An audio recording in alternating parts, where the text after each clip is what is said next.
Malaki ang paniniwala ko na magiging merry ang Pasko na 2021. Hindi tayo nagpatinag sa mga pagsubok na dumating. Palakasin pa natin ang ating pananampalataya na may magandang bukas na naghihintay sa atin. Kapit lang dahil ang mensahe ng Pasko ay pagmamahal, pag-asa at pagkakaisa.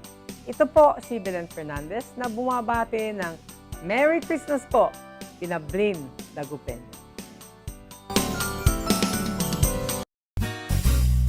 Sa gitna ng pandemya, ay dama pa din natin ang diwa ng Pasko. Pagtutulungan, pagkakaisa, at pag-alala na ang Pasko ay masaya kapag kasama ang pamilya. Mula po sa inyong lingkod, Vice Mayor Brian Cua, kami po sa Sangguniang Panglungsod ay bumabati sa inyo ng maligayang Pasko at maligong bagong taon.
Alright, magandang umaga Pilipinas! Magandang umaga Pilipinas! Ayan ha, maaksyong morning po sa ating lahat. Masantosya kabosanod si katayo namin. Good morning po sa ating lahat. Mandaing bag nga bigat, kada kayo amin apo. Maabi nga buklas, kumuyo nga amin. Ni hao na. Ohayo gozaimasu. Today is Thursday, January 6, 2022. Paging, yung mga may ano dyan, yung malalaking kalendaryo. Titawagin sa aman ko na may walay kinto, high tide, low tide, walay schedule na tax. Basta may kakabalag paging po dyan sa PAM. Kay Vice Mayor Pete Merera. At baka po pwedeng sabi ganun kasi wala ako nasisilip na kalendaryo dito. Ito na lang. January 6, 2022, ang bilis po ng araw. Tapos na ang 3 Kings ng Karuman-man, Conrad. 3 Kings. Nathan Balo, 1 Queen. Si Queen. Anyway, kabaluyan, muli pong sumasa inyo ang ating palatuntunan, mga isyu ng bayan. At syempre sa Pangasinan natin, ano nga ba ang kalagayan ng ating lalawigan ng Pangasinan? Mamaya kung papalarin tayo, ay baka makapanayam natin si Governor Amado Pogi I. Espino III. Pupulitin ko siya. At ganoon din si Dr. Ana Maria Teresa de Guzman, ang ating Provincial Health Officer. At si Attorney Geraldine Baniked. Kamba tuloy, pinagalo ko si Attorney Nimrod Kamba, Provincial Administrator natin.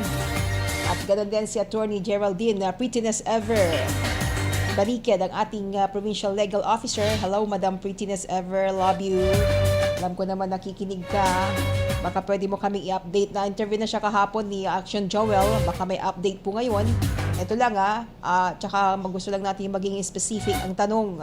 Ang mga bata ba hindi na pwede ulit lumabas? Hindi na pwede ulit pumasok ng mall? Hindi naman nila sinasabing bawal. Hindi pwede. Pero discourage. Yun yung term doon Anyway, as usual, ako po inyong lingkod, Action Violi Valdez Ferrer. Sa ating technical department, si Action Conrad Alvarez. Kasama po ang buong tropa ng Action Radio Pangasinan sa paghatid po sa inyong lahat ng mga pinakahuling kaganapan, mga bagay-bagay na dapat po nating malaman, especially mga bagay na ang yung mga hindi dapat gawin at mga dapat gawin. Dahil ngayon po ay medyo tumataas na naman ang bilang ng COVID cases infected. Mga COVID-19 virus infected pala. Yan, ang kaso ng mga nagkakaroon ulit ng COVID dito po sa lalawigan ng Pangasinan. And of course, sa iba pang bahagi ng ating bansa, especially dyan po sa NCR. Nakakalungkot. Pero sabi nga nila, ito na yung ini-expect noon pa man. Dahil nga, nagbukas ang turismo, nagbukas ekonomiya, di ba? Nagtipon-tipon, medyo na-miss ang bawat isa ng pamilya, ng mga friends, nag-reunion, kaya ito po yun. Actually, in-expect na rin po yan sa iba pang bahagi ng ating mundo. Kaya, pwede ba namang, basta nag-iingat lang po tayo, maging responsable po tayo. Yan po yung palaging pinapaalala at pinapanawagan sa atin ng ating ama ng lalawigan ng Pangasinan, si Governor Pogi Espino, na maging responsable po tayo, sumunod po tayo sa mga nararapat na dapat sundin, ang mga health protocols. At stay at home muna ulit tayo, Kung wala pong importanteng pupuntahan sa labas ng ating mga tahanan, stay at home, the best thing to do. Wag mo na kayong magmarites, ha? Ganto ni Raramay arom dito na malabas na natatandaan ko, magmarites, ito na may arom Conrad. Marisol, kwantura si Conrad, din naka-color of the year. Violet, green, kwantura. Kung meron po kayo nais na ipabatid, mga public service announcement o mga nais po ninyong makibahagi sa palatuntunang ito, anything na pwede po ninyong ipabatid sa atin, pwede po kayo mag-text sa ating text line 0922-852-1161 or 0916-493-8008. Hindi po masyadong confidential, pwede po sa ating comment side ng text ng Facebook Live, Action Radio, Pangasinan 1161, DWCM. Yan Sa mga early viewers natin kay Hill Malikdam, good AM po, watching from San Carlos City. Pag-greet po kami, maraming salamat po. Yes, ang Provincial Advisory Council at ang COP ng San Carlos at ang Philippine Army, kami po sa Provincial Advisory Council ay meron po kaming medical mission, circumcision, dyan po sa may Barangay Turak sa San Carlos City. Yan nandyan na si aming Vice Chairman na si Madam Lin Ang, si Sister Ella, ang aking kasama sa Provincial Advisory Council. Si Cristel Kalidgid Paunilan. Ngayon ko lang nabasa tong pangalan na to. Cristel Kalidgid Paunilan. Tama ba? Good morning po. At syempre kay Ma'am Delia Cabais, good morning. Kay Madam Belia Bel Jimenez, good morning. Thank you. Pareho tayong ganda.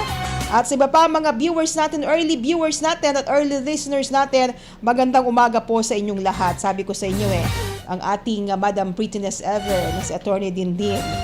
Always ready yan, no? Maaasahan. Isa yan sa mga asset ng provincial government na katulad kong maganda na, sexy pa, no? Matalino, mabait, nandyan na lahat. Pero sabi nga niya noon, nasabi niya sa akin, ikaw naman, hindi lahat ibibigay sa atin. Kaya medyo sexy lang tayo. Naalala ko yan, Madam Prettiness, hindi ko nakakalimutan yan. Pero sa panahon ngayon, ang ating mga ganitong, alam mo na, kartada, ito yung tunay na sexy. Diga? Sige lang po, Madam. Alam ko naman na always nandyan ka. Siyempre, alam mo na yan, sa'yo naman kami nagdidepende ng mga bagay-bagay na dapat nating ipabatid sa ating mga kababayan sa palatuntunang sa Pangasinan natin. At when it comes to health situation naman, mga usaping pangkalusugan, syempre nandyan din. Ang katulad din naming sexy, si Dr. Ana de Guzman naman. Isa din yan sa mga Wonder Woman ng ng provincial government. Correct. Oo nga ayaan na natin sila kahapon na nga lang meron ng yung mga pinost-post kong picture ganun naman talaga. We did it. Talagang ganun yung ginawa namin. Meron nang nagagalit. Bakit daw ako ang nandun? Ganun talaga. No? Ganun talaga pagka medyo alam mo na yun. Tama. Ayaw ka na. Baka mamaya awayan pa ako dito. Yvette Guillermo, good morning. Yan po sa Manawag, Guillermo family. Magandang umaga po sa inyong lahat. Mamaya po ay mapapakinggan natin si Attorney Geraldine, Madam Prettiness Ever Baniqued, ang Provincial Legal Officer. Update lang update sa mga naipahayag na nila kahapon dito sa Action Radio sa pamagitan ni Pilo, ni Action Joel. Conrad, anak mo pa may magangganan tan sexy picture ng Attorney Dindin Baniqued. Wala may nananangkutan no? Tanani ikinta dyan, ipost dyan, no katuyaw tilaran. And hopefully, ako po ay nananalangin na sana ang ating Provincial Director ng PNP, Madam Prettiness, baka pwede mo naman siyang bulungan na pansinin naman niya yung aking invitation. Kasi kailangan din na makapanayam din natin ang PNP, no? Sa pamagitan po ng ating OIC Provincial Director, o OIC ba o acting, si Police Colonel Richmond Tadina. Yan. Laranang Tadina. Yan. Namimiss ko kasi yung mga former PD natin na isang text lang, isang tawag lang, okay na sila kaagad. Pero itong PD natin ngayon, ilang weeks na akong humihingi ng kahit konting pagtingin. Diba? Kasi siya yung very right person, isa sa mga very right person na nakakapanayam pagdating sa ganitong mga sitwasyon. Kasi isa sila sa mga frontliners. No? Okay naman, nandiyan naman lagi si Lieutenant Colonel Ferdinand Bingo de Asis, ang ating DPDO at ang ating spokesperson ng PNP. Pero iba pa din, pag si PD talaga, yung nagbibigay ng impormasyon, panawagan, no, paalala sa ating mga kababayan, no? Dito po sa ating lalawigan ng Pangasinan. Kasi syempre, parang syempre pag nandiyan ang Provincial Legal Officer, nandiyan ang PD, syempre pag gusto mong makapanayam ang ating gobernador, sasabihin niya, sige, asapin mo muna si PD pagdating sa order and peace and order, kasi he is the very right person din na maghayag. Pero sana lang ang ating Provincial Director, si Colonel Richmond Tadina. Basta ito po ang palagi nating pinapaalala, no? Ito po yung palaging paalala ng ating ama ng lalawigan, si Governor Pogi Espino, na kailangan po ay maging responsable. Yun yung pinaka-right term. Maging responsible tayo sa lahat ng mga ginagawa natin. Ngayong panahon po na ang pandemic ay nandyan pa din. Bagamat, sabi nga nila, bagamat nung mga nakaraang buwan ay medyo hindi naman siguro relax, pero binuksan lang yung ating ekonomiya, binuksan ang turismo, ibig sabihin, hinayaan na pong lumabas ang mga bata, hinayaan na po nila tayong magtipon-tipon. Pero pagdating sa ganung usapin, maging ano na tayo. Kasi pag ang mga authorities natin, for me, personally, sa observation natin, hindi naman po sila nagkulang, especially sa mga local officials natin. Hindi po sila nagkulang sa paalala. Di ba? Palaging nandyan yung paalala nila. Pero sana, maging tayo na din, maging sariling atin na rin, mag-inisyatibo na rin natin, sabihin natin na, ito ang dapat. Pag lumabas, face mask. Mag-isa lang naman ako dito, malayo ako kay Action Conrad. Pero pag nasa public places tayo, face mask. Yung physical distancing. At syempre, magpabakuna, magpa-vaccine. Kami sa Action Radio fully vaccinated. Pero ngayon po ay yung iba ay na-booster, nagkaroon na ng booster shots. Bukas yung iba sa amin dito. Kasi alam namin that could help a lot. No? Malaking tulong po ang pagiging bakunado ng isang tao. Sasabihin nila na, bakit ba? Parang ang sinasabi ninyo kaming mga hindi bakunado kasi marami pa yan. Kami yung nakakahawa, kami yung nagdudulot ng sakit. Hindi naman. Hindi naman natin sinasabi yan. Pero kasi mayroon kang yung protection pag ikaw ay bakunado. Ngayon, kung protektado ka, syempre, protektado din ang mga kasalamuha mo, ang mga kasama mo sa bahay, ang pamilya mo. Yun. Huwag na po kayong maniniwala doon sa mga sabi-sabi na kapag nagpabakuna ay mamamatay. Wala namang ganun, di ba? Though, syempre, hindi natin maiwasan na sa isang community, may mga sinasabi nilang ganyan, na si ganito, nagpabakuna, namatay. Mga ganung bagay. Well, hindi pa ho po yan proven. Hindi pa ho yan clinically proven. Yun ay sinasabi-sabi lang nila. Kasi yung mga iba naman, ay talagang meron ng existing na sakit, di ba? Meron ng talagang nararamdaman. Kaya sila po ay ganon ang nangyari. Pero nagkataon lang siguro na nasabay sa kanilang pagbabakuna, pero meron na talagang dinaramdam.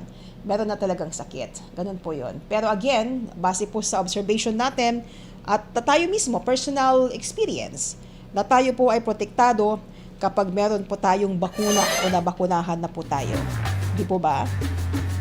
Anyway, sa mga karagdagang balita, dito pa rin sa ating lalawigan ng Pangasinan, ang Abig Pangasinan Caravan ay nandyan po sa may barangay Pasibi East kahapon. Pinangunahan siyempre ni Governor Amado Pogi I. Espino III. At kasama si Board Member Nestor Nicky Boy Reyes, si dating Orbisondo Vice Mayor Orbisondo Vice Mayor Heidi Soriano Pacheco, yan si Attorney Heidi Pacheco, a former Provincial Sports and Development Executive Officer Modesto Opiranya, Sir Muding Opiranya, Orbistondo Councilor Volter Balolong at Barangay Chairman Norman Tamundong. Ang Abig Laman na Naud Barangay ay nakapagbigay po ng medical consultation o mabot sa 584, ang pedia consultation 237, x-ray 75, laboratory 160, ang ECG 100, skin diseases 15, blood sugar, ito yung mga nabigyan nila ng atensyon sa Abig Laman at Barangay. Ang nagpa-take ng blood sugar, ng pa-exam ng blood sugar 107, urinalysis 73, blood typing 20, cholesterol 52, SGB at CT 144, uric acid 67. Sa Food Production Support Program naman ay nakapagbigay ang Abig Pangasinan Caravan ng farm-ready vegetable seedlings with knapsack sprayer, fruit-bearing tree seedlings with vegetable seedlings, ang fruit-bearing tree seedlings with knapsack sprayers sa 16 na associations, tilapia fingerlings, water pumps, 1,105 assorted fruit-bearing tree seedlings ang napaimigay, 100 papaya seedlings, 50 trays farm-ready vegetable seedlings, 21 knapsack sprayers, 12 water pumps, and 6,000 tilapia fingerlings. Sa Kalinisan Caravan, bahagi din ito po ay bahagi din ng Kalusugan Caravan o ng Abig Pangasinan.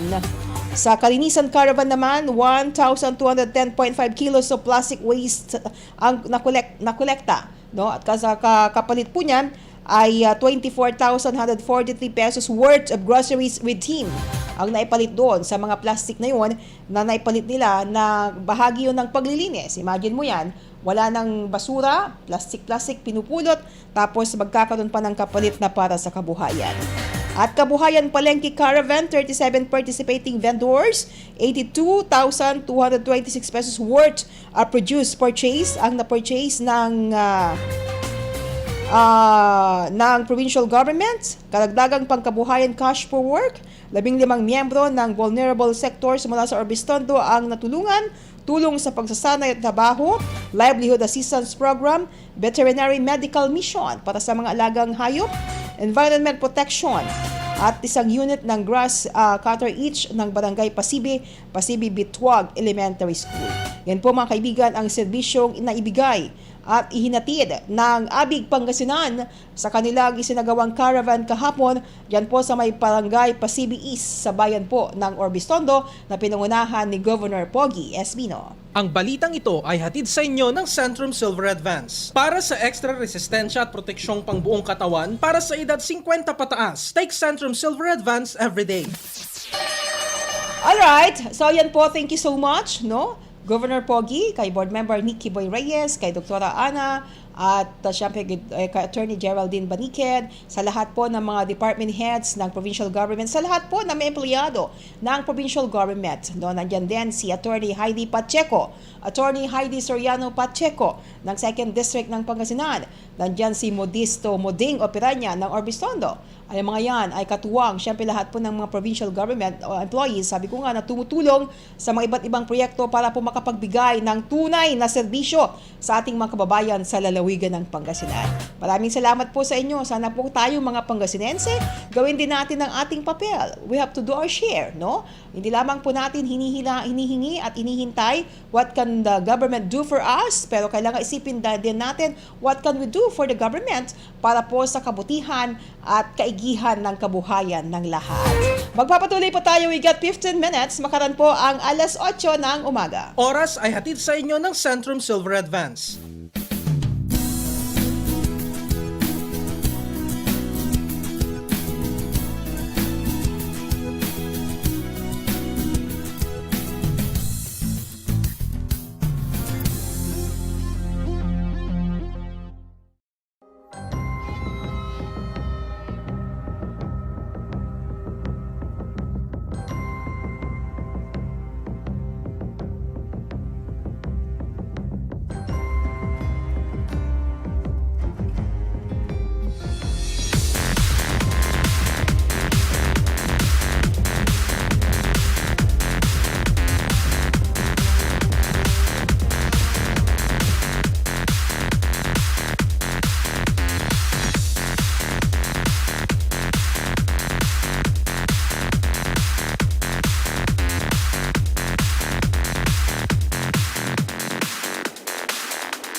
Malaki ang paniniwala ko na magiging merry ang Pasko na 2021.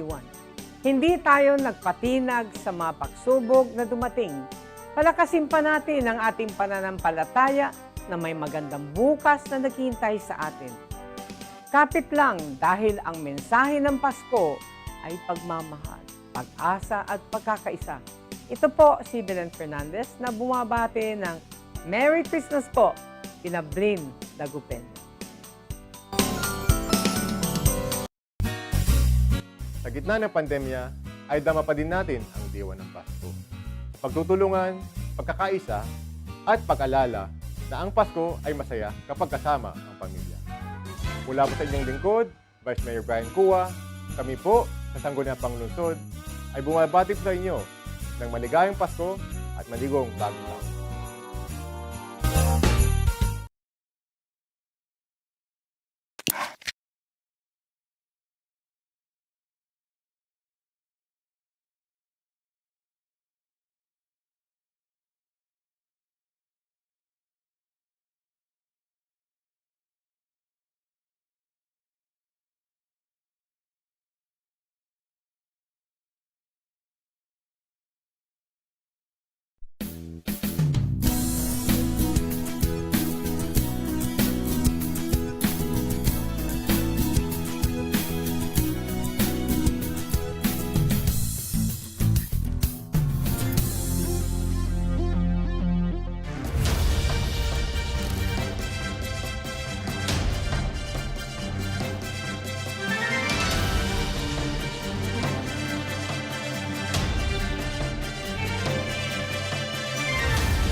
Malaki ang paniniwala ko na magiging merry ang Pasko na 2021.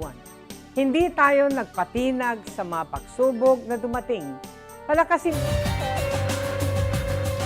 Okay, magpapatuloy po tayo sa ating palatuntunang MIB, mga issue ng bayan special edition sa Pangasinan Natan, 27 minutes. Makaran po ang alas 8 ng umaga. Ako pa rin po yung lingkod, Action Violi Valdez Ferrer. Naka-smile palagi. Di ba? Kailangan smile lang. Sabi nga ni Bungo, si Jonathan, GV, ganda Violi, hindi good vibes. Good vibes lang yun. Kasi meron din tayong mga kasama mamaya na GB, ganda babae. Si Madam Prettiness Ever. Good morning pare. Paring Arnold Aquino, magandang morning. At syempre yung aking kumaring konsihal ng San Fabian, si Maring Hope, konsihal Hope Aquino. Mars, good morning to you. At ganun din kay Poging Edward Galvan. Kumusta ka na, bro? Merry Christmas, Happy New Year. Alingwan na mo may kin, regalo mo siya. Si Edward Galvan and family. Morning. At kay Yvette Guillermo, good morning po. Salamat po. At sa iba pa mga viewers natin, mga listeners natin by 1161 kHz, good morning po sa inyong lahat. Ayan good morning po sa mga miyembro ng SAF 44 na nanonood sa atin sa kanilang page. At ganun din sa ano pa ba itong mga nanonood sa atin ng mga iba't ibang miyembro ng page na nanonood sa atin. Magandang umaga po sa inyo. I Love Pangasinan Group. I Love Pangasinan, Pangasinan number 1. Yan Magandang umaga po sa inyong lahat. At sa iba pa mga viewers natin sa Action Radio via Facebook, yung mga kaibigan natin na nasa ibayong dagat, yung mga Pangasinense na nasa abroad, nasa New York, nasa California, nasa Taiwan, nasa Japan, nasa Korea. Yan. Nanonood sila sa atin via Facebook Live. At syempre, sila po ay sila po ay nagtatanong ano na nga ba ang sitwasyon sa lalawigan ng Pangasinan pag COVID ang pinag-uusapan ito, no? At tingnan natin, ipapaliwanag po sa atin ni Madam Prettiness Ever, Attorney Geraldine Bariken. Walang kupas ang kagandahan, syempre pareho kami niyan. Sumapangalawa ako sa kanya. Sorry nandito ako sa harap ng microphone At mamaya makakasama ko na siya. Kaya ganun talaga yun. Pagpasensya na natin. Pero ayan po ang katotohanan. Nothing but the truth. Wala, pinapay-smile ko lang kayo. Umuo naman na kayo. Diba? Ganun talaga yun. So, makikita natin, malalaman natin, ano nga ba ang sitwasyon? Ano nga ba ang habilin? Base po dito sa executive order, kaugnay pa rin sa sitwasyon natin ngayon, ang isang Executive Order number 0001-2022. Nako, unang-unang panahon, unang-unang primerong salbo na 2022. At ito po ay pirmado ng ating masipag na gobernador. Whether you like it or not, pinakamasipag na gobernador. Siyempre next kay Ama, Governor Pogi Espino. Kaya't nahahawa po ang kanyang mga department heads na masisipag at magagaling. Gaya ng mga kapanayam natin ngayon, nasa linya natin, ang Prettiness Ever, walang kupas sa serbisyo, wala ring kupas. Oo, totoo yan, hindi ito bola.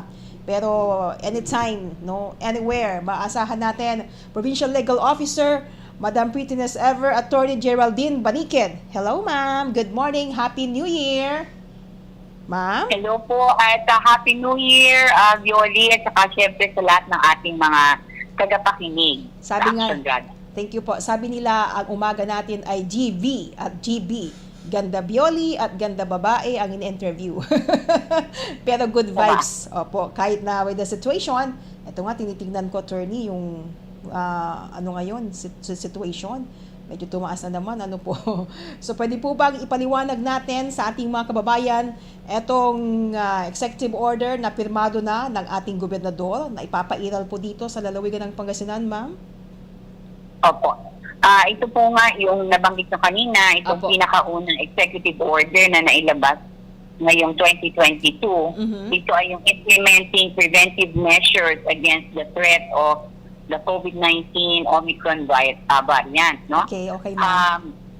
Actually, kung makikita natin, yung iba kasi medyo nagko-complain. Hindi naman tayo alert level 3, bakit ganun na lang tayo naghihigpit, no? Yes, tama Tulad po nga yan. nung title nun, these are preventive measures. Hindi na natin aantayin na maging malala pa yung sitwasyon bago tayo umaksyon, no? Apo, At apo. dahil nga po dito sa nakikita nating surge, no? Noon, umaabot na lang yung daily cases sa bansa ng mga 200, 300. Yes, ma'am. Subalit nung nakarang araw ay 5,000 plus at pinakahuli nga nung kahapon ay 10,700 plus, Oo no? nga po. So ito ay lubhang nakakabahala, kaya nga tayo ay magpapatupad na po ng mga measures upang sa ganon ay makontain po natin, no? Yung paglaganap nitong Omicron variant. At actually, naipalawanag na rin natin, narinig din natin sa inyong dun sa balita, no? Opo, opo. Yung mga salient features nitong ating bagong executive order, no? Siyempre, Yes, yung ma'am. pinakauna doon, yung curfew, no? Yung curfew ay binalik na po. Dati kasi medyo nagluwag po tayo nitong mga holidays para bigyang daan yung simbang gabi, no? Yes, opo. At doon sa ibang lugar, humingi po ng guidance yung ating LGUs dahil merong ilan na nag-celebrate ng kanilang mga kapistahan. Subalit, ngayon ay sisimulan na rin natin na ipatupad yung 9 to 4, ano? So, dapat kung wala pong importanteng gagawin yung ating mga kababayan, ay sa loob na po sila ng kanilang mga tahanan. Actually, may mga ilang katanungan na ating binigyang linaw kahapon, no? Kasi doon po sa Section 2 ng ating executive order, yun po itong regulated movement for persons who are not fully vaccinated. Alright. At nakalagay po dyan, yung unvaccinated individuals, especially children below 12, shall not be allowed entry to enclosed establishments, including but not limited to malls, supermarkets, and restaurants. Okay. Ngayon, yung tinanong sa amin, so hindi daw pwede yung mga bata. No? Opo. Na hindi pa bakunado na pumasok dito sa mga establishmentong ito. Opo. May nagtanong, paano daw yung empleyado? Sa tingin yung empleyado ng establishment mismo. With more reason, no? Although sinasabi po, malinaw po sa ating guidance from DOL na hindi po pwedeng tanggalin sa trabaho o maging rason ng termination ng isang empleyado yung hindi niya pagpapabakuna. Subalit, no? Bagamat hindi po siya pwedeng tanggalin, pwede naman po mag-impose yung employer ng kondisyon sa kanyang pananatili sa kanyang employment, no? Okay, okay. Isa po doon sa paraan is kung ayaw niya magpabakuna, siguro pwede siyang i-require na magkaroon ng regular na RT-PCR test at his expense. Yun yung magiging consequence. Kasi, yun nga, no, we are trying to balance very hard yung karapatan ng ating mga kababayan, kanilang right to choice, no? Lagi natin sinasabi, hindi naman po sa pilitan yung pagpabakuna. Meron pong freedom yung ating mga kababayan to exercise their free will. Kung ayaw nila magpabakuna, although hinihikayat po natin sila, pinapawi po natin yung mga agam-agam nila, no? Yung mga fears nila. Subalit kung talagang ayaw nila, hindi naman po sila mapipilit. Subalit, kailangan po nating i-balance yon. Kasi buti sana kung siya lang yung maapektuhan, no? While the person has the right to exercise his free choice, meron din karapatan yung mga yung mall goers or yung general public as mismo, no? To expect a certain sense of security din. So, parang ikaw hindi ka pwedeng pumasok kung hindi ka bakunado sa isang mall. Paano naman kung yung empleyado mismo ng mall pinapayagan doon, no? I think it defeats the purpose. Tama. So, we are calling upon our mall operators to be the ones to police their rank, no? Kasi syempre, although yung LGU po nakaalalay, nakaantabay lagi sa ating mga private establishment, yun po talagang day-to-day implementation ay malaking bagay po, malaking gagampanan po ng ating mga private establishments din. Sila yung Okay. magiging partners natin. Apo. So, yun po yung ating paglilinaw, no?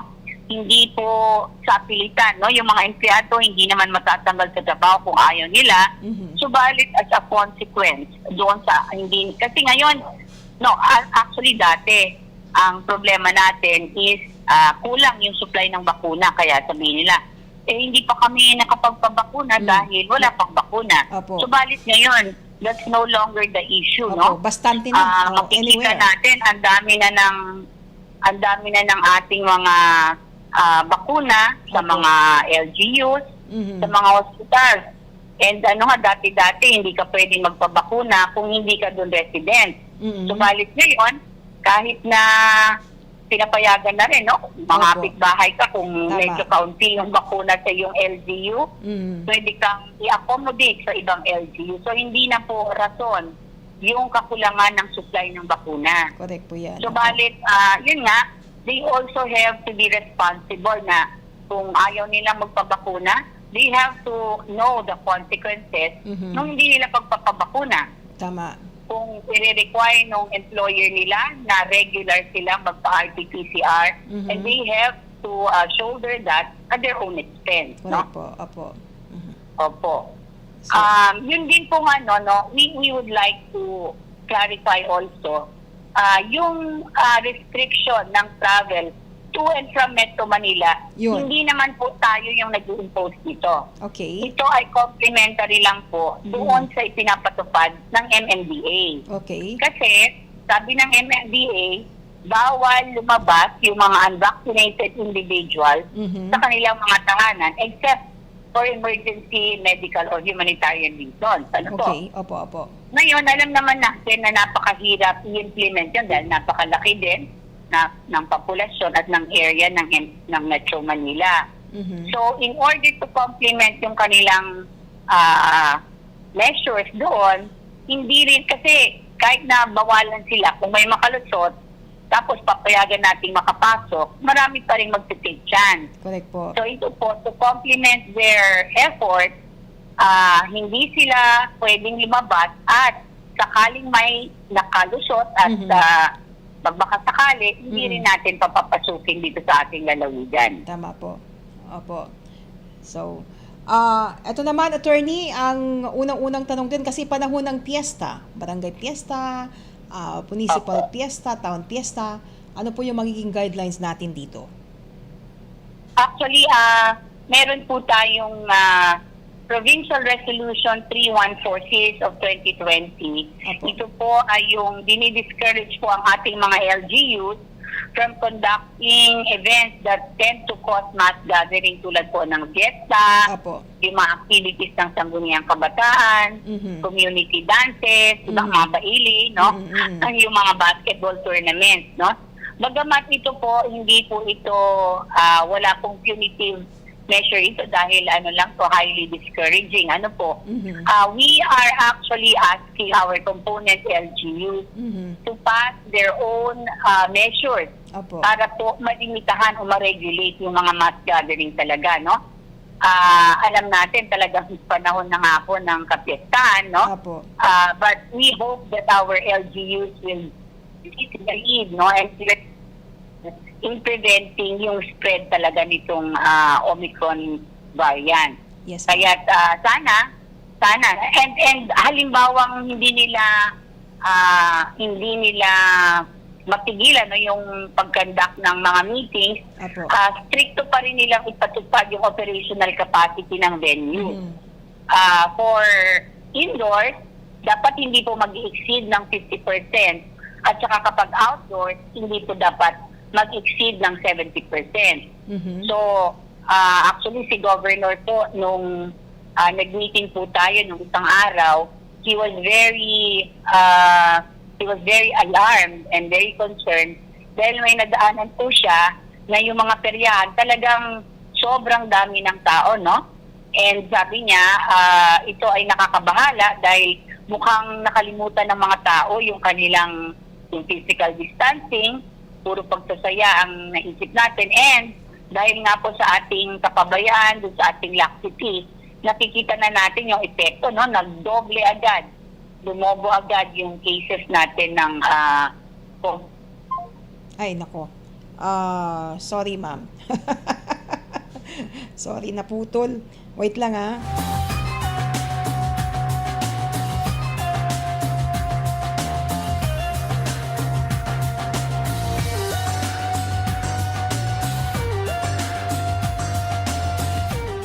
Okay, so pababalikin natin si Attorney Dindin Banikid. Sorry, Madam Pertinez. Medyo Opo. unlimited service kasi Naku po. tayo eh. Unlimited servisyo. Okay lang po. Yes, ma'am. Okay, so ano na tayo? Doon na tayo sa saan na nga ba tayo, ma'am? Doon po sa ating mga mass gatherings. Yeah, mass no? gatherings. Okay. Sana po yung ating mga LGUs ay sila na po yung, kasi po yung doon sa Provincial Resolution 314 Apo. Series of 2020, ito po yung highly discouraging, no? Apo. Yung LGUs from conducting yung mga activities Apo. which tend to cause mass gathering. Pero sana po on their own, sila na po yung magpusa, no, na ilimitahan na po ito dahil sabi nga natin, bagamat alert level 2 po tayo, hindi pa rin fully operational yung mga different establishments. So, Apo. dun sa operational capacity, dapat 50% lang indoors, outdoors naman ay 70%. Yung mga, minsan may mga, yung baratilyo, yung mga nagtitinda sa mga mini fiestas, no? Sana maging visible yung ating mga force multipliers doon. Yes. Para sa ganon ay masita, no? Yung ating mga kababayan na medyo nakakalimutan na yung physical distancing. Tama po yan. Oo, isusunod ko sana, yun yung tanong dito. How about Baratillos? Kasi madaming tao lagi at siksikan po dyan sa mga Baratillos. Actually, naglabas po order last year na Apo. yun nga, ito yung guidelines para sa mga baratilyo natin na dapat yung lahat ng mga nagpo-conduct nitong mga trade fairs, yung mga exhibits na ito Apo. ay fully vaccinated, no? Dahil karamihan po sa mga ito hindi naman po mga locals eh. Oo, Yung iba mga mga dayo. dayo po yan. Yes. Kaya i-require dapat ng LGU yung sa mga nag-organize na fully vaccinated lahat ng mga personnel doon. At ayun nga, para ma-discourage po yung pagkumpul-kumpul, dapat meron ding police visibility, no? Yung ating mga force multipliers, dapat Nagpapaalala. ay mag-marshal sila, no? Doon sa mga areas kung saan may posibleng congregation ng mga tao. Apo. Attorney, balikan ko lang yung sa pagpasok sa Pangasinan, sa mga borderline. May nagtatanong dito, so ano na ho daw yung kailangang ipakita sa mga borderline? Kailangan pa bang mag-register ulit sa SPAS? Tungkol naman po sa SPAS, bagamat wala pa pong, actually hindi pa po nalilift ng IATSA ID, Apo. EID yung requirements ng SPAS, in consideration of the holidays, ito po ay hindi po striktong ipinatupad dito sa ating lalawigan. Okay. Subalit, we are waiting for the guidance from the IATF at kung pwede po itong i-reactivate. As of now, though, ang kailangan po nilang ipakita sa mga border checkpoints ay yun po kanilang IDs at Okay. yun po vaccination card. Okay. Opo. Ito po. Yung nagtatanong naman, oo, nabanggit na ni attorney yan, yung mga bata daw na hindi na naman ulit pwedeng papasukin sa mga malls. Oo, kasama yon sa unang-unang binanggit niya. Di po ba, attorney? Yes, ma'am. Opo. Ito, isa pang tanong dito, check ko lang po yung ibang pang mga katanungan. Papaano po yung mga kasalan? Ayun, mass gathering ang tinutungkoy nila. Mga kasalan, mga binyagan at iba pang party-party, kahit po magkakamag-anak po yung dadalo, paano po ang guidelines natin dyan? Yun nga po, syempre kung ang papasukan nila isang enclosed na area, Opo. bawal po doon yung mga bata. No? At tungkol naman doon sa operational capacity, dapat i-observe po, hindi po pwedeng yung 100% na capacity ng venue ay mapupuno. Dapat po ay limitado sa 50% ng capacity ng venue. Okay. So kung yung venue ay pwedeng mag-accommodate ng 100, dapat 50 lang po yung papapasukin. At sa outdoors naman, kung alfresco, 70% po ng capacity ang pwede. Ayun. Yung pagpasok sa Pangasinan, sabi dito, yung mga checkpoints, karamihan po sa mga checkpoints, wala nang tao, wala nang pulis. Papaano daw po yun? Actually, kasama po sa ating pagpupulong si Colonel Cadina, no, nung isang araw, nung ang nag-preside po noon ay si Governor Pogi mismo. And there was assurance na i-reactivate po yung ating mga border checkpoints. Okay. No? At kasi nung itong holiday seasons, medyo natuon yung pansin ng ating kapulisan sa pag-ensure po ng yung security sa ating mga churches, Okay. para po mapigilan yung mga pickpocket at saka doon po nung nakaraang bagong taon, yung mga incidents kung saan pwedeng magkaroon ng kaguluhan dahil Opo. nga po maraming medyo lasing, Opo. saka yung mga nagpapaputok. But there was an assurance, a commitment actually, made by our provincial director, OIC Provincial Director, Colonel Cadina, Opo. na muli pong i-reactivate yung ating mga border checkpoints. Okay. Okay, so malinaw po yan. Yung mga paliwanag na yan ni Attorney Geraldine Baniquez, ang ating Provincial Legal Officer. Ang katanungan, hanggang kailan po itong executive order na ito na ipapatupad dito sa Pangasinan? Well, ito po ay magiging effective hanggat hindi po nalilift, no? Yun. Yung alert level status doon sa area, sa ibang lugar, no? Metro Manila, at ganoon din po doon sa Cavite, Bulacan, no? Apo, Yung mga areas na na-declare na ng alert level 3. Apo. At kapag nagkaroon din po, dahil gusto po natin linawin, no? Lahat po ng mga ipinapatupad dito po sa ating lalawigan, ito po ay naaayon sa guidelines po na ipinapatupad naman ng National IATF EID. Opo. So kapag nagbago po yung panuntunan na ipalalabas ng ating National IATF, ay alinsunod po doon, we will follow suit. Ayun. Okay. Maliwanag po yan. Maraming salamat po, Attorney. Unless na meron pang karagdagang instruction ang ating gobernador na nais po ninyong i-share sa ating mga kababayang Pangasinense. Lamang po, sana po ay hindi maging complacent, no, yung ating mga kababayan. Okay. Sana po sa halip po na mag-complain dun sa mga restrictions na ito. Ito naman po ay pinapatupad para po sa kabutihan ng lahat, yung pong tinatawag nating general welfare. Okay. So sana po ay we give consideration to each other. Again, we are not unduly restricting the rights of our kababayan. Yun lamang po, intindihin din po nila na ito po ay para sa kabutihan ng lahat. Opo, merong pahabol. Maraming salamat. Attorney, merong pahabol dito na suggestion. How about daw kung i-separate na lang yung place ng mga hindi na bakunahan? Kasi syempre meron yung iba na talagang ayaw magpabakuna dahil may karapatan naman daw silang mabuhay. At at the same time, sabi nga kung talagang panahon mo na, kahit ilang bakuna pa, mamamatay ka din. How about that, Attorney? Well, we will consider that, but we do not know if our establishments are willing to take that additional burden. Kasi, Okay. di ba, like sa mga lanes natin sa groceries, meron na yung lane for senior citizens, Apo. lane for pregnant women, ganyan. Hindi ko alam kung Paano yung how lane they will for- take it. Kasi Apo. it may entail, no, additional measures, no?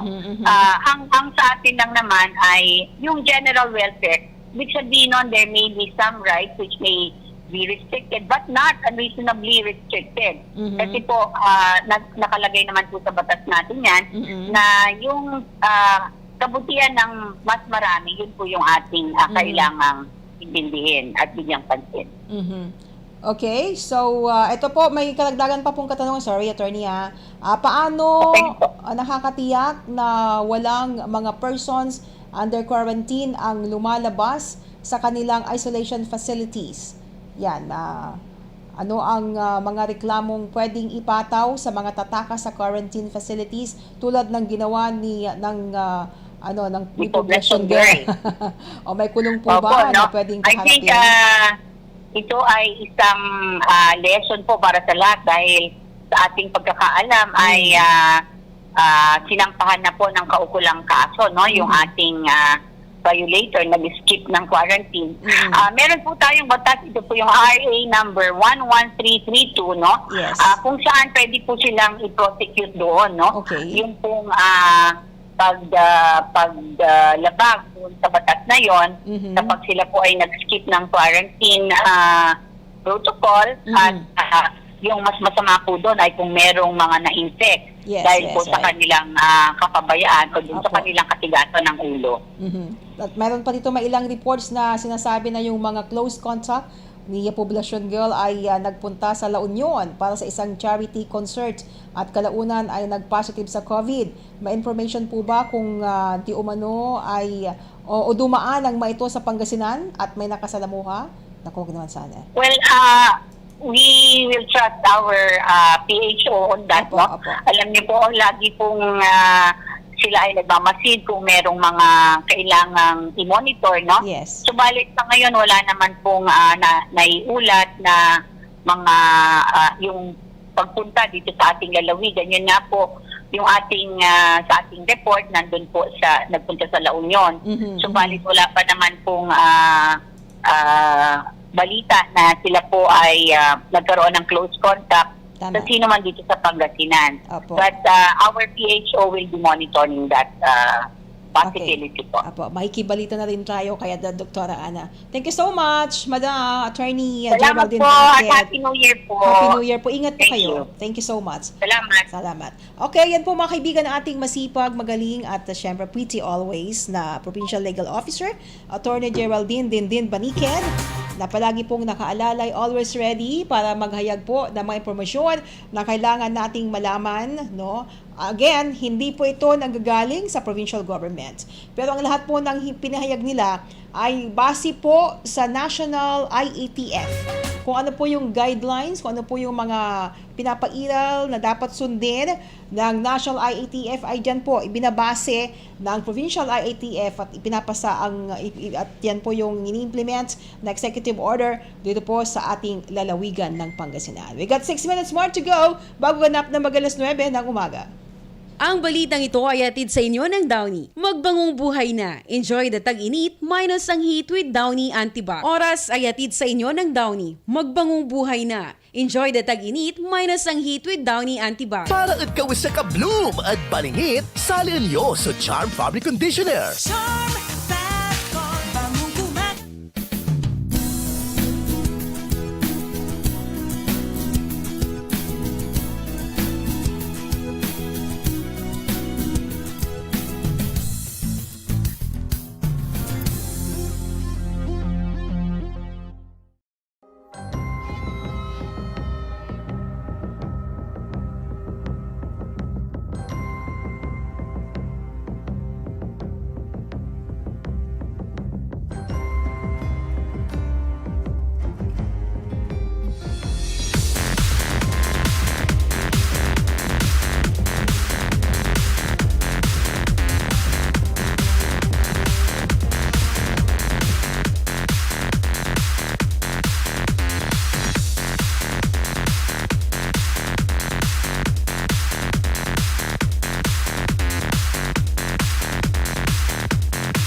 Malaki ang paniniwala ko na magiging merry ang Pasko na 2021.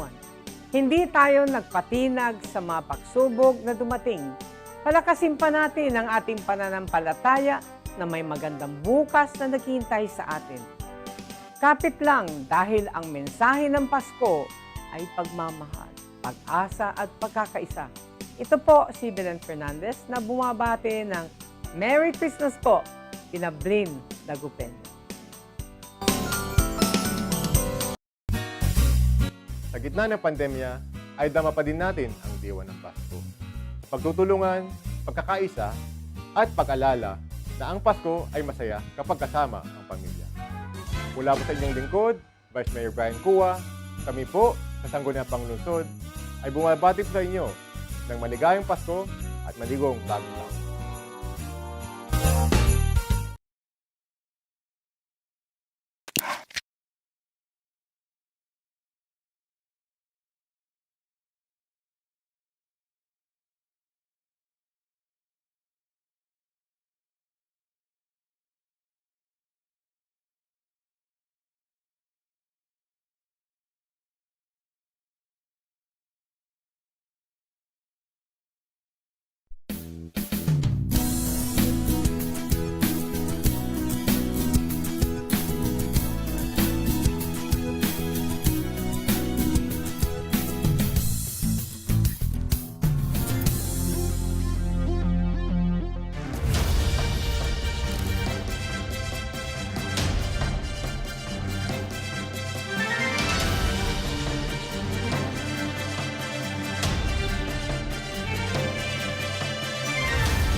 ang Easy Pay installment program. Initial payment of 1,340 pesos only. For more details, you may contact 0917-842-8653 for Globe, 0968-678-6060 for Smart. Saidanom at Bilay, Pamana Water Corporation, Dagupan City Water District, Saidanom at Bilay.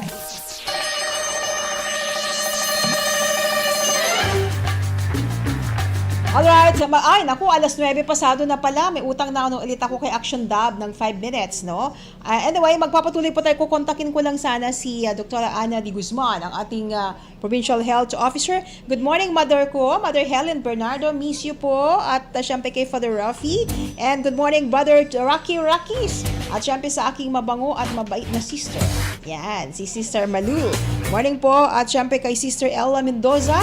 Isa ring mabait at magandang miyembro ng Provincial Advisory Council na nandyan sila ngayon sa may Barangay Turak, San Carlos City for another isa na namang magandang deeds, good deeds para po sa ating mga kababayan, kasama syempre ang ating Vice Chair na si Madam Lynn Ang. No, ingat-ingat kayo dyan. At kay Ariel D. Guzman, good morning Sister Arsenia Maynigo via friendship, I miss you. At ganun din kay Madam Joanna Calamyong at syempre kay Madam Imelda Palma, ang teaching force ng Binmaliwan Central School headed by Madam Marilyn Emperador na palaging nagsusupport at nanunood sa atin. Morning po sa inyo. Maraming salamat po sa palaging pagsuporta at pagmamahal sa amin dito sa Action Radio. At sa iba pang mga viewers natin na palaging nandyan at syempre mga listeners natin by 1161 kHz. Sandali lang Dab, pautang lang ng ilang saglit. Saglit lang. Kung matatawagan ko si Doc Ana para po makumpleto natin yung paalala sa ating mga kababayan, kasi syempre nagbigay na ng magandang paalala si Attorney Geraldine Madam Prettiness Ever Baniked para po sa mga kababayan natin kaugnay po sa Executive Order 001/2022, no? Na kailangan po nating isipin at ipatupad dito po sa ating lalawigan ng Pangasinan, no? Ito po ay pirmado ni Governor Pogi Espino, implementing preventive measures against the threat of the COVID-19 Omicron, no? B11529 variant. Ito po. At si Dr. Ana Conrad, no? Paki-ready kung okay siya. Kung hindi sila busy, para makakuha din na tayo ng latest information, kasi as of last night ay meron po tayong 32 new confirmed cases dito po sa Pangasinan. Kaya 77 po ulit yung active cases natin. Though may naka-recover po na 3. Tatlo yung recoveries kahapon. So pero 32 po ulit, no? Medyo tumaas na naman po yung bilang na mga bagong confirmed cases dito po sa ating lalawigan ng Pangasinan. Okay? Try lang natin ulit. Kung hindi man natin makuha ngayon o ma-interview ngayon, ay sa mga susunod pong mga programs ay pwedeng makapanayam si Dr. Ana D. Guzman, ang ating Provincial Health Officer dito po sa ating lalawigan ng Pangasinan, Dr. Ana Maria Teresa D. Guzman. Yun. Ang ating Provincial Health Officer sa lalawigan ng Pangasinan. Okay? Pero habang kinokontak natin sila, yan po yung ito lang, babalikan ko lang, babasahin ko lang din, no? To the letter na etong ilang bahagi lang po ng Executive Order number 0001/2022 implementing preventive measures against the threat of the COVID-19 Omicron variant. Whereas Philippine Constitution ng Section, yan, base po. Ito yun, no? Section 1, curve vaccinated. Okay? So, unvaccinated individuals or individuals with incomplete vaccinations are strongly advised to stay at home except for emergency or humanitarian reasons. Okay.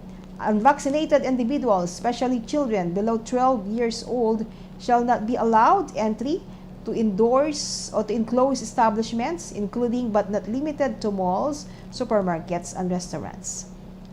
Section 3, regulating the conduct of mass gathering activities. Kaya yung may mga piyesta-piyesta, yung may mga baratilyo na dyan, Kailangan po may mga naka-standby kayo na mga CVOs na nagpapaalala, nagdidikit na kayo. Kailangan ganon, hiwalay physical distancing please. Tapos yung face mask, kailangan tama yung pagsusuot ng face mask, hindi po nasa baba, kundi po mula po sa ilong hanggang dito yung face mask natin. At physical distancing. At kung po pwede, again, kung maiwasan natin yung mga ganyan, no? A social mass gathering, better. Yun po yung mga importante sa ilang mga mahalagang bagay, pero mahalaga lahat po yan. Base po dito sa Executive Order number 001/2022, kaugnay nga po dito implementing preventive measures, preventive measures against the threat of the COVID-19 Omicron variant dito po sa ating lalawigan ng Pangasinan. Okay, good morning Bes, Willie Ferrer, yan sa Ordaneta, at siyempre yung sister kong sexy na maganda pa. Siyempre mana sa akin yan, Miss Lala Flores Obiedo, Serila I miss you, alam mo ba yun? At ganoon din kay Madam Aurea Gabalino. Hello, Madam. Good morning po. Yan. At Big Brother Rocky Rakish. Good morning po. Kumusta na po? At kay Madam Zeni Chua. Hello, Sister Zeni Chua. Good morning. At sa lahat pa ho ng mga viewers natin na hindi ko pa ho nakikita at nababasa. Yan. Maraming salamat po ha sa laging pagsubaybay at panunood sa atin dito sa Action Radio. Okay, kay Madam Susana Munoz Lambino at kay Meets Hazel Dulay Guillermo. Thank you. Hello Meets, kumusta ka na? Kumusta ng application? At ganun din kay Willer Vidal. Hello, Vidal family, Ferrer family. Diyan po sa Pantalgibang kay Michelle. Yan, Disola family. Lahat po sa inyo dyan. Good morning po at mag-iingat po tayo kasi eto na naman. Marami na naman po tayong kaso ng COVID-19. Good morning po dyan sa San Carlos City, headed by Mayor Julier Ayoy Rizuelio. Maraming salamat po sa panunood. At syempre dyan po sa Calasiao, suspended muna hanggang ngayon ata para ang operations dahil para bigyan daan ang disinfection dyan po sa bayan ng Calasiao, of course headed by Mayor Joseph Arman Bauzon. Okay, at syempre wala tayong sapat na oras, mamaya na lang po si Dr. Ana, posibleng sa kababaihan or sa hataw ni Action na Ahikam para po malaman natin ang karagdagan pang impormasyon. Hello Miss, kumusta ka? Hindi ka naman okay naman? Oh, naantok. Kumusta si Chelsea? Nakabalik na. Nakabalik na. Oh, sabi nga niya, babalik ako mamaya. Sabi ko, gusto mo ihatid kita? Ganon, no? So, hindi pala masyadong, yung booster shots. So, ka din? Yung Sinovac din? Okay. Ganon. Oo. Hindi ka nga dito, interviewin kita. Ay, pagkaiba. Okay yun. At least sila mismo yung nagsasabi. Pero yung sa amin kasi, Janssen parang wala na ngayon. So, pwedeng Moderna or Astra. Oo. Either Astra or Moderna. Depende yan sa mga doctors naman. Sila naman yung nakakaalam. Tika nga, at subukan ka ulit tawagan for last chance. Dab, sandali lang pautang lang sandali ng ilang minuto. Tawagan natin ulit si Dr. Ana. Si Willie baka umiiyak na kasi tinusok yung oy.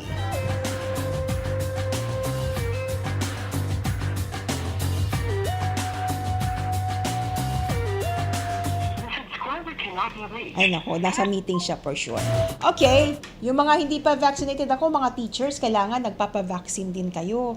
Kasi kayo din yung nasa frontliners din kayo Importante yan para po sa protection natin. Marami ng mga ino-offer na vaccine ngayon, bakuna, kahit saan. So kailangan, pagka sinabi ni principal o ng supervisor na hindi ka vaccinated ay hindi po muna pwede, yung ganun. Paano na yan? So kailangan talaga magpa-vaccine po Marami na po sa mga LGU, sa PHO, sa R1MC. Bastante na po, hindi na po walang favoritism dapat ang pagbibigay ng bakuna, ng vaccine sa mga kababayan natin. But of course, nirespeto din natin yung mga ayaw magpabakuna kasi may personal reason. Pero ako kasi personally, protection, tingnan nyo itong mga kasama namin dito. Tingnan mo si Ronnie G. Singano, bimiskag. Bimiskag. So, tutan. Singa katrumon, singa no ang tamnitan, walay na, walay. Okay, maraming salamat po sa inyong lahat. Thank you so much. Thank you so much kay Attorney Dindin Baniqued, ang ating Provincial Legal Officer, sa pagpapaliwanag sa atin ng mga bagay-bagay na dapat nating sundin. At syempre sa ating ama ng lalawigan ng Pangasinan, Governor Pogi Espino, na palagi din nagpapaalala sa mga Pangasinense ano po yung mga dapat nilang gawin, dapat nating sundin para makaiwas po tayo sa iba pang yan, especially Omicron variant. Kailangan isipin natin lagi ang ating mga sarili at ang ating pamilya. Again, yung sinasabi nila sa atin, we're doing that, ginagawa natin yan for ourselves and for our family, not for the government, pero para po sa atin. At sa lahat po ng mga police stations na isinaalalim po sa CAP, no, yung evaluation kahapon, good luck po. Pero lahat po kayo ay winners. Winners na lahat. Panalo na yan. Meron lang sigurong konti-konti na kailangan i-improve, no? Meron lang sigurong konti-konti na kailangan dagdagan o kailangan bawasan, kailangan ayusin. Pero alam ko naman, lahat ng mga police stations ito sa ating lalawigan ng Pangasinan ay talagang nagbago na sila. Malinis, mabango, yun dapat yun. Good morning, India Rose. Sumantima your pasyon. Mag-iingat po kayo lagi. Thank you for always being there for Action Radio.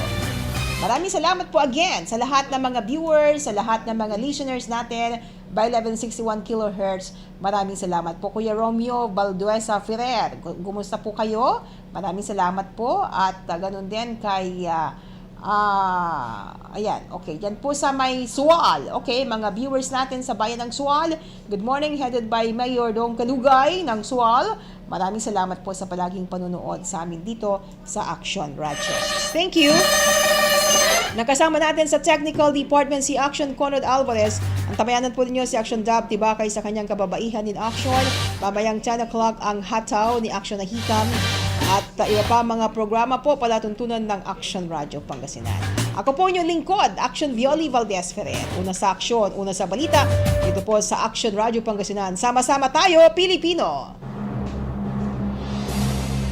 Inyong napakinggan ang palatuntunang mga isyu ng bayan dito lamang sa inyong nangungunang himpilan ng radyo, DWCM, Action Radio Pangasinan. Hanggang bukas muli ng ating pagtatagpo. Maraming salamat po sa inyong pakikinig. Manila Broadcasting Company. Sa Dagupan City, kayo ay nakikinig sa Tunog ng Bayan. Aksyon Radio. 1161. Ang Tunog ng Bayan ang nangunguna sa balita.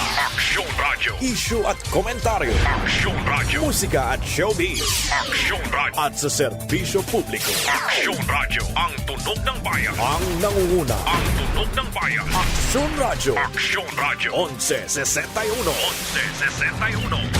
Action Radio Pangasinan, ang ating oras, 20 minutes, makalan po ang alas 9 ng umaga. This time check is brought to you by ACS Manufacturing Corporation, ISO certified, world-class quality. Time check is brought to you by Celine Plus Syrup. Tulungan gawing fully loaded ang immunity nila with Celine Plus. Buenos dias, Zamboanga.